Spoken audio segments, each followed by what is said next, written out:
Welcome to Lost Relation Chronicles. We need to talk, my wife Chloe shouted as she stormed into the living room, her voice slicing through the air. We need to talk right now. I looked up at her, managing a faint smile. Honestly, I'd been bracing myself for something like this. I kind of deserved it, maybe.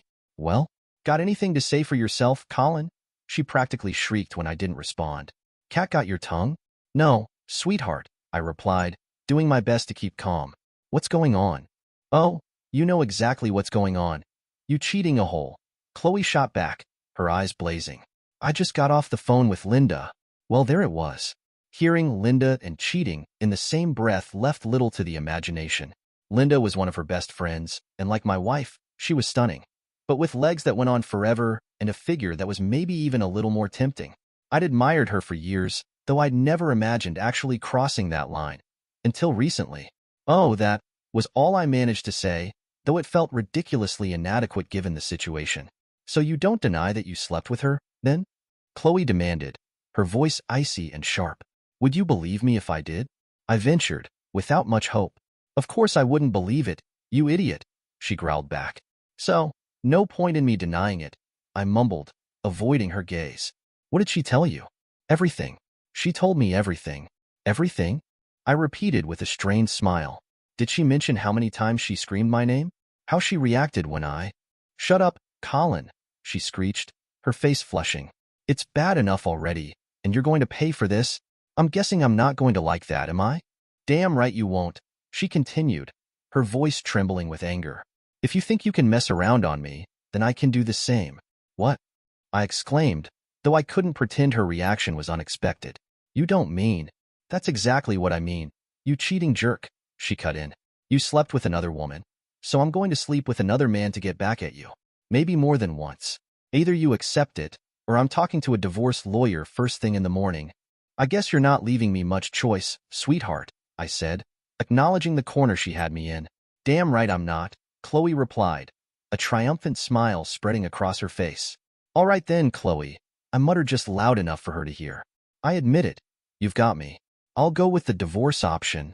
Well, I'm glad you can see, she started to say, only to stop as my words sank in. What?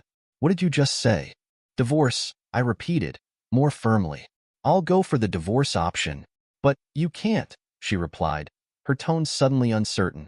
I can, I said, holding her gaze. But you can't, Colin, Chloe insisted, her voice wavering. I still love you. I don't want that. I still kind of love you too, sweetheart, I said with a hint of sadness. But you gave me a choice, and that's what I've chosen. But you can't, Colin, she repeated, her voice breaking as she fought back tears. I love our life together. I don't want a divorce. I just wanted a little revenge for what you did. And you still can, Chloe, I replied with a wry smile. If we're heading for divorce anyway, why not go ahead and sleep with Tom tonight, like you were planning? What? Tom?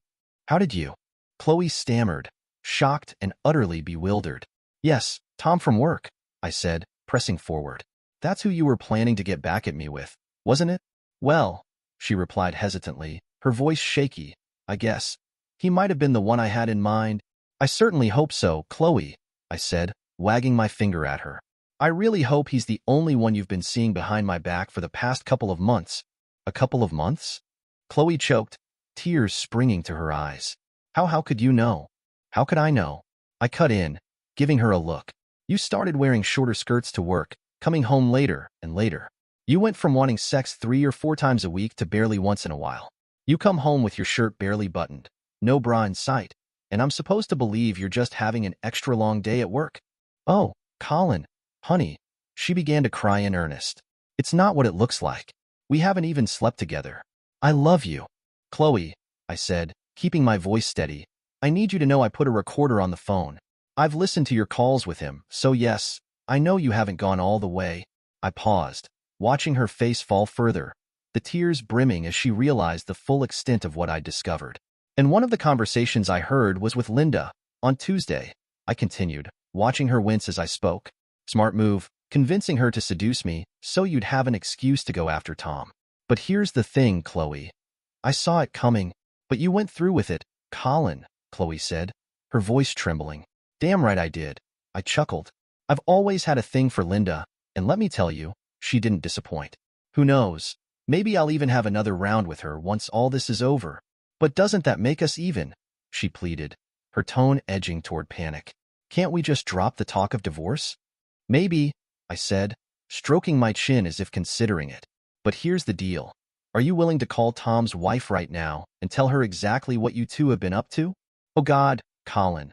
Please don't make me do that, she begged, her face going pale. This time, it's your choice, Chloe, I said, savoring the moment. After a pause, she sighed. All right, I'll do it. And then tell your company, I added. Your boss won't last long once they know he's been having an affair with an employee. You might get fired too, but that's just the price, isn't it? Fine, she whispered, clearly horrified but resigned. She knew the fallout would shatter Tom's life just as much as her own. And about Linda, I said, leaning in, think you could talk her into seducing me again? I don't think she'll agree, Colin, she said, trying to avoid my gaze. Oh, I'm pretty sure she'll agree if you ask her nicely, I said confidently, my grin widening at the memory of that afternoon with Linda. My smile only grew when I saw Chloe nod in reluctant agreement. And I think a threesome would be in order, I added, pushing the boundaries a bit further. And to be clear, I mean with Linda, not Tom. All right, Colin, she replied, desperation clear in her voice. I'll do anything. Anything you want. Just, please don't end our marriage. We'll see. Once you've followed through with everything I've asked, I replied, giving her a hard look. She looked at me, her face etched with worry. What are the chances? She asked softly. I'd say, maybe 50-50, I said with a shrug, leaving her with a glimmer of hope. Colin leaned back, a cold smile spreading across his face as he watched Chloe's hopeful expression, the desperation in her eyes. He let the silence linger, watching her squirm, before finally speaking up. You know, Chloe, he began, his voice dropping its earlier playful tone. I was just kidding about that 50-50 nonsense. I already filed for divorce. Chloe's face drained of color. What do you mean? I mean it's done, he said, his voice hardening. You'll be served the papers soon enough. And honestly, all that talk about doing anything I wanted, it was just me letting you see how pathetic this whole thing has become. But, Colin, she stammered, panic flooding her face, I said I'd do whatever it takes. I'm willing to make it right. I'll call Tom's wife. I'll quit my job. I'll... Save it, Chloe, he interrupted. You already showed me who you are. This marriage is over. You've got tonight to pack your things and leave. She stood frozen, staring at him in disbelief. You can't be serious. Oh, I'm dead serious. You made your choices, and now I'm making mine. So, go ahead, start packing, he said coldly, glancing at his watch. I expect you out by morning. Colin looked at Chloe, his face hardening as he spoke. You know, Chloe, the truth is that even if you haven't actually slept with him yet, the thought was already there in your mind. And let's be real, it's only a matter of time before it comes back. She opened her mouth to protest, but he held up his hand, silencing her. I can't be your guard, he continued, his voice sharp. I can't spend my life trying to keep stupid ideas out of your head, constantly on the lookout, wondering when you're going to cross the line for real. That's no way to live.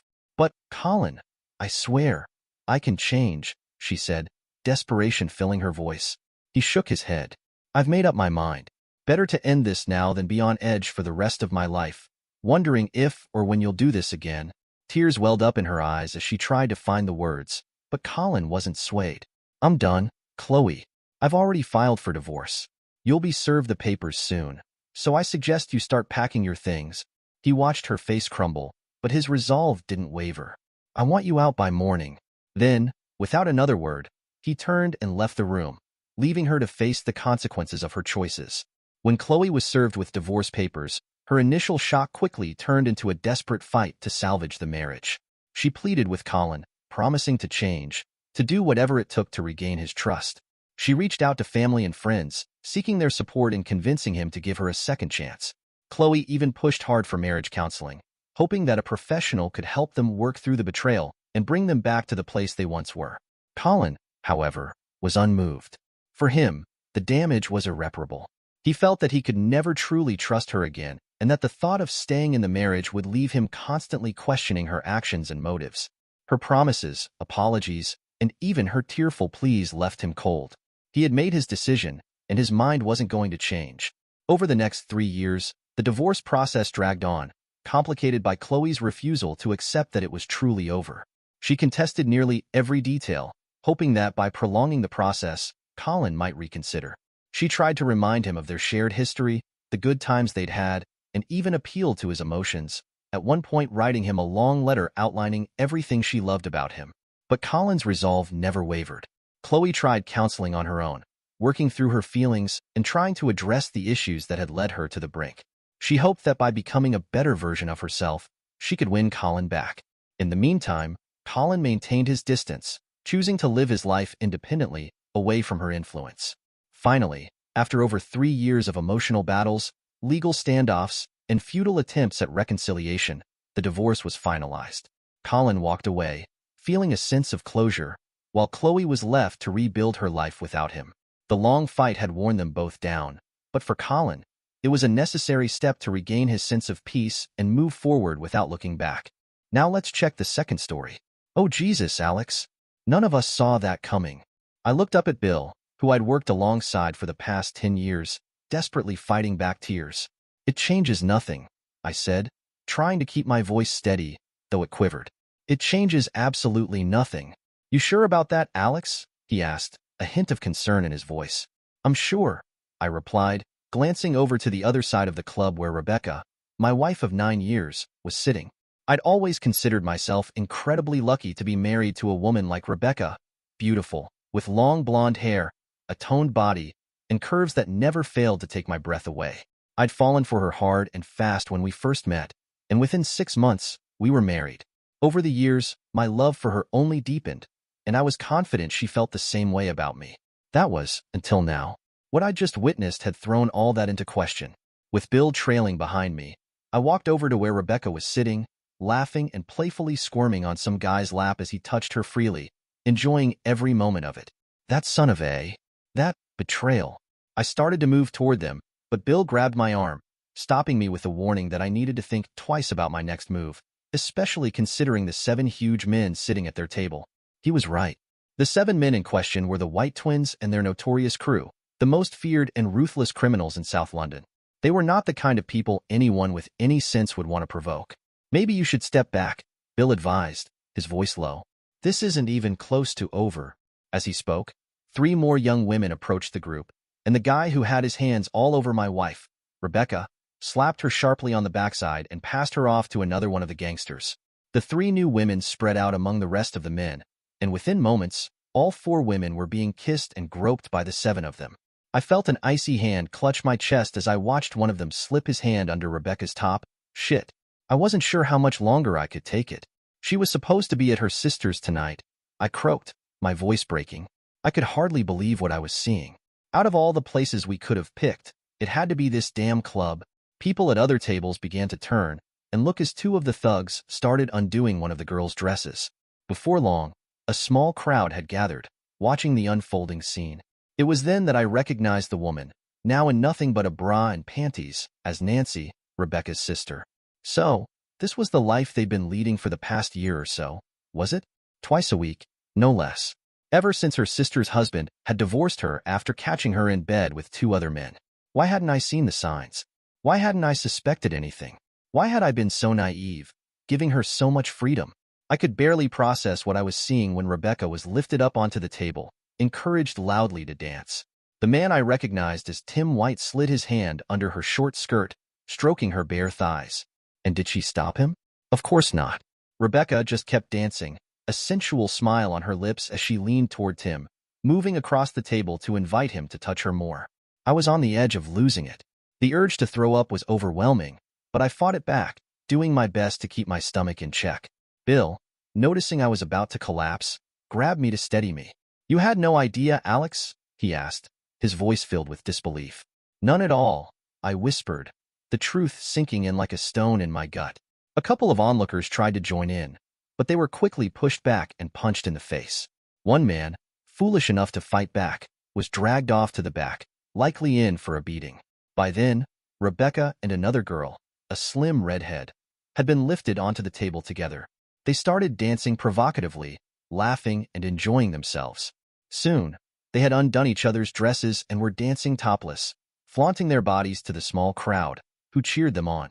"Stop, Rebecca," I muttered under my breath. "For God's sake, stop what you're doing." Tim grabbed Rebecca's leg and pulled her toward him, sliding his hand up under her dress. To my shock, Rebecca showed no resistance, laughing as she stepped out of her clothes and kicked them aside. The redhead's dress soon slid down, revealing that she wasn't wearing any underwear. A loud cheer went up from the crowd, and the two girls giggled at the attention. Not wanting to be outdone, Rebecca followed suit, sliding her own dress down until she was just as exposed as her friend. The two of them continued their performance, now fully nude except for their high heels. It was unbearable to watch, and I had to fight the urge to leave, to escape it all. Anything would have been better than staying. Seeing any woman endure such humiliation was difficult enough, but discovering that it was my wife, it was beyond words. "Look, Alex," my friend whispered, discreetly pointing toward the far end of the table. "They're giving that girl something." I followed his gaze and watched in disgust as a young woman, clearly in a vulnerable state, was being fed something by one of the men. It was obvious that they were feeding her some kind of substance, likely fueling a dangerous habit that this group had lured her into. The realization hit me harder than anything, that my wife might have become as caught up in this as the others. It was a crushing thought. What could I do? What did I want to do? What would any man in my position do? Flashes from cameras brought me back to reality. With a heavy sigh, I knew it was time to act. I couldn't just stand there and watch this any longer. "Back me up, Bill," I said, turning to my friend. "It's time to put an end to this." We made our way toward the front. I'm a big guy, and Bill's even bigger, so we had no trouble clearing the path through the onlookers. Eventually, we stood right next to the table, close enough to reach the girls and the men surrounding them.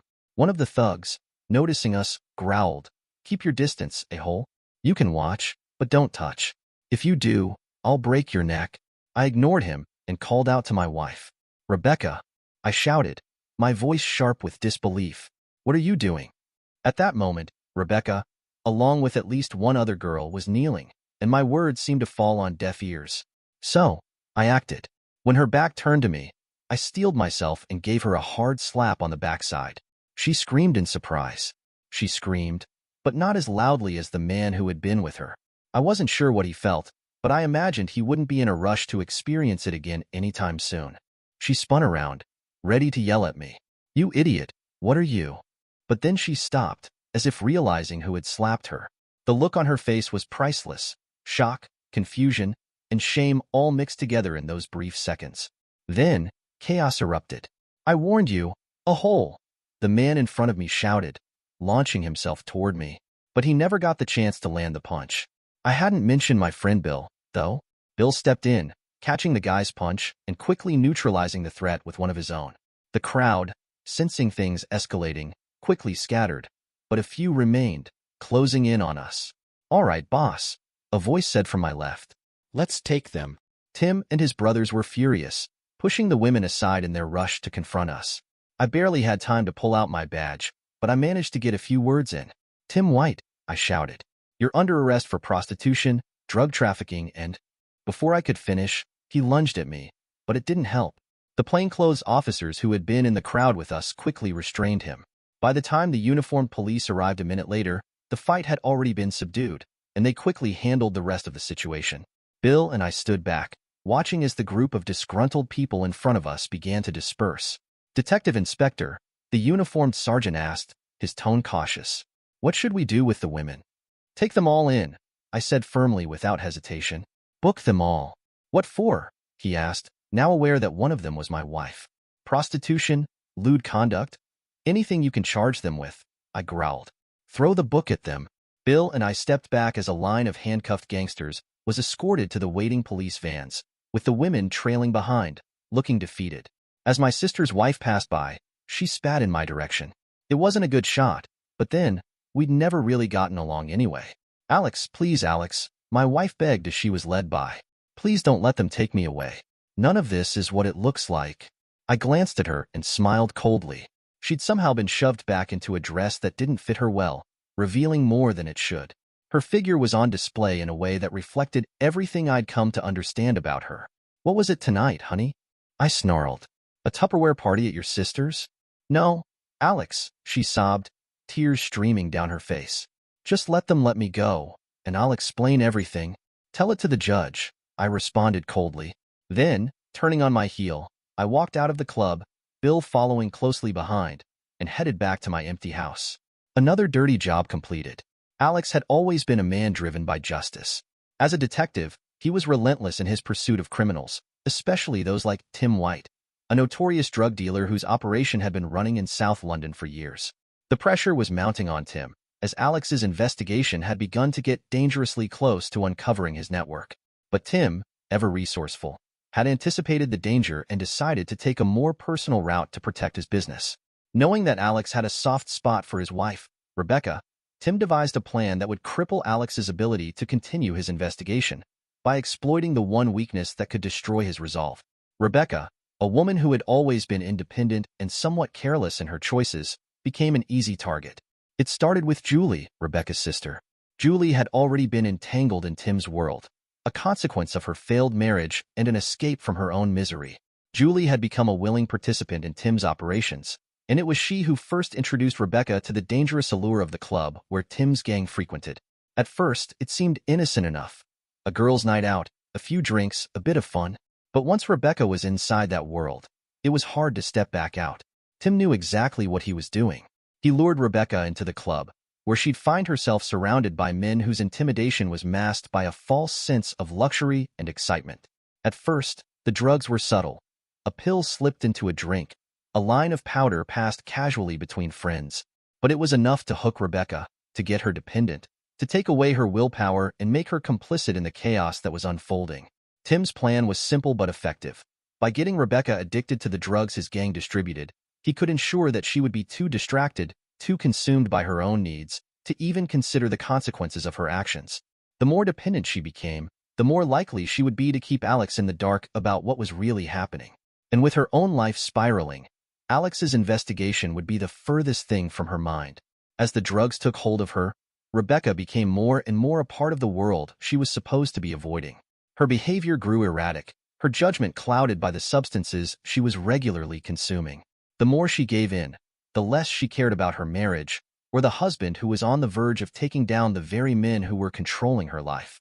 Alex, oblivious to the manipulation at first, began to notice the subtle changes in his wife. She became more distant, more unpredictable. He couldn't put his finger on it, but something about her behavior felt off. And when he started to connect the dots between the people she was hanging out with and Tim White's gang, he grew more suspicious, but his focus was diverted by her erratic behavior. The night at the club was the final straw. It was no coincidence that Rebecca was in the same place where Tim's gang operated freely.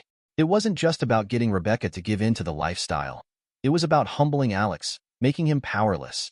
Tim's men had arranged for Rebecca to be humiliated, to be degraded in front of Alex, to make sure that he would never look at her the same way again. It was a calculated move. Strip away Alex's trust in her, break him emotionally, and make him too weak to continue his investigation. And it worked. By the time Alex arrived at the club, his heart was heavy with the weight of what he saw. His wife, who had once been a symbol of his stable life, was now a pawn in a game far more dangerous than he had imagined. His investigation, which had once seemed so close to cracking, was now a distant thought. His focus was consumed by the emotional devastation of witnessing his wife's transformation, and his desire for justice was overshadowed by personal betrayal. As the chaos unfolded, the gangsters and their women became little more than background noise. Rebecca, in her drugged haze, was unable to fight back. The gang knew exactly what they were doing. Tim had succeeded in distracting Alex from the truth, that the real crime was happening under his nose, and now, it was too late to stop it. By the time Alex had recovered enough to act, it was already over. The damage was done. Rebecca was in too deep, and Alex was left with a choice. Continue with the investigation and risk losing everything, or turn his back on the case to save the woman who had already been lost to the very criminals he had been trying to take down. Tim had won. Alex was no longer the hunter. He was the prey. The day Alex filed for divorce, it felt like a personal defeat, but he knew it was the only way forward. His mind had been consumed with thoughts of Rebecca's betrayal, her addiction, and the slow unraveling of everything he had worked for. He had watched helplessly as she spiraled deeper into the grip of Tim White's drugs, her body and mind no longer her own. The woman he had loved and trusted, the woman he had built a life with, had become a stranger. He was no longer sure if he was fighting to save her, or if he was fighting for the family he had lost. Rebecca's reaction was predictable. She begged. she pleaded, but Alex's resolve had hardened over the weeks. He had seen the way she had humiliated herself, how she had betrayed their marriage for the allure of the very world he had been fighting to bring down. Her dependency on the drugs, on Tim's manipulation, had robbed her of everything: her dignity, her strength, her integrity. The woman who had once stood beside him had become a hollow shell, and Alex couldn't save her anymore. The divorce proceedings were swift, but emotionally draining. The papers were signed, and the finality of it hit Alex like a physical blow. It was hard to explain, even to himself, how he felt. There was anger, sadness, betrayal, but also a strange sense of relief. Relief that he was no longer caught in the vicious cycle, no longer tethered to someone who had made choices that had destroyed their life together. Rebecca was left to face the consequences of her actions alone. Alex left the house, the home they had built together, and moved into a small apartment in the city. It was a fresh start, or at least that was what he told himself. He buried himself in his work, the investigation he had been so determined to finish before everything fell apart. But his mind often drifted back to Rebecca, to the chaos that had consumed her, and to the unanswered question of what would happen to her now that he was no longer there. Dear listeners, please share your thoughts in the comments section below, and don't forget to like, share, and subscribe.